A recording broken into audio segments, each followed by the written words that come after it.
Power of Positive Thinking by Dr. Norman Vincent Peale. Dr. Peale segments his book into 17 short chapters that individually teach one aspect of positive living and collectively teach practical strategies by which anyone can take control of his or her thought process, and in doing so, change his or her life. In this summary, we shall look at these main ideas and their collective implementation in your life. The power of self-belief. Believe in yourself. Have faith in your abilities. Without a humble but reasonable confidence in your own powers, you cannot be successful or happy. Think of it this way.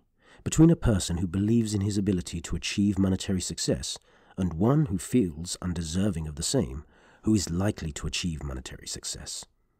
Obviously, the person who feels deserving of wealth and has a strong but humble belief in his ability to achieve it is likely to attain this wealth. For a peaceful and powerful mind, do this. A primary method for gaining a mind full of peace is to practice emptying the mind. The most profound lesson gleaned from Peale's discussions on being peaceful is that our thoughts are often the main cause of most of our troubles. Therefore, by learning to empty the mind, or rather to take control of the thoughts most persistent therein, it becomes easier to cultivate a lasting sense of inner peace. On constant energy. On having constant energy, Dr. Peale illuminates a fundamentally sound principle, which is that how we think we feel has a definite effect on how we actually feel physically. As a solution to low energy, he notes, by supplying attitudes of faith to the mind, it can increase energy. The body is designed to produce all needed energy over an amazingly long period of time. If the individual takes reasonable care of his body from the standpoint of proper diet, exercise, sleep, no physical abuse, the body will produce and maintain astonishing energy and sustain itself in good health. The power of prayer power. Many consider the power of positive thinking a practical guide to Christian living. The lessons in the book, however, supersede Christianity. In talking about the power of prayer, the author alludes to the well-known fact that for us humans to live a truly rich life, we need to be spiritual. He remarks, you can't get a man physically healthy until you get him spiritually healthy. On creating happiness. Many of us manufacture our own unhappiness. Of course, not all unhappiness is self-created, for social conditions are responsible for not a few of our woes. Yet it is a fact that to a large extent by our thoughts and attitudes we distill out of the ingredients of life either happiness or unhappiness for ourselves. Mostly we are as happy as we want to be. One of the most profound teachings of the book is that your happiness is self-dependent. It largely, minus social conditioning, depends on your choice to be happy or gloomy. On creating more happiness in our lives, Dr. Peale gives some very simple strategies. He notes, the happiness habit is developed by simply practicing happy thinking. Make a mental list of happy thoughts and pass them through your mind several times every day. On fuming and fretting. As Dr. Peale notes, persistent focus on the things that are wrong instead of the right in our lives is the cause of unnecessary difficulties. He notes that when we fume and fret, we diminish our mental and spiritual power and energy.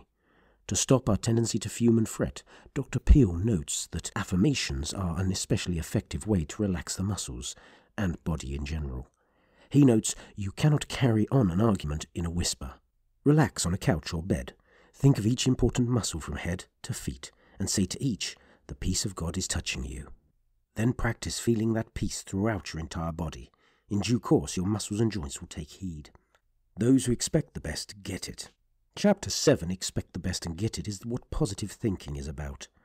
Dr. Peale uses a story of a man whose son was failing at every job he got. The reason behind the son's failures were difficult to understand, for he had everything that anyone would need to succeed. Yet all that he touched turned to ash. After careful self-prodding, he found the cause of his failure. A lack of self-belief. After practicing the magic of believing and expecting the best from all situations, he found immense success. Everything he touched turned to gold. On being defeated. Our defeat starts in the mind long before it manifests in our reality. Dr. Peale advises that we stop believing in defeat. He states an advertisement he saw on a billboard advertising motor oil, a clean engine always delivers power. So will a mind free of negatives produce positives? That is to say, a clean mind will deliver power. Therefore, flush out your thoughts. Give yourself a clean mental engine, remembering that a clean mind, even as a clean engine, delivers power. On worry and breaking free from it. Worry is a great malady of modern-day living. Dr. Peel quotes Dr. Smiley Blanton, who says, "Anxiety is a great modern plague."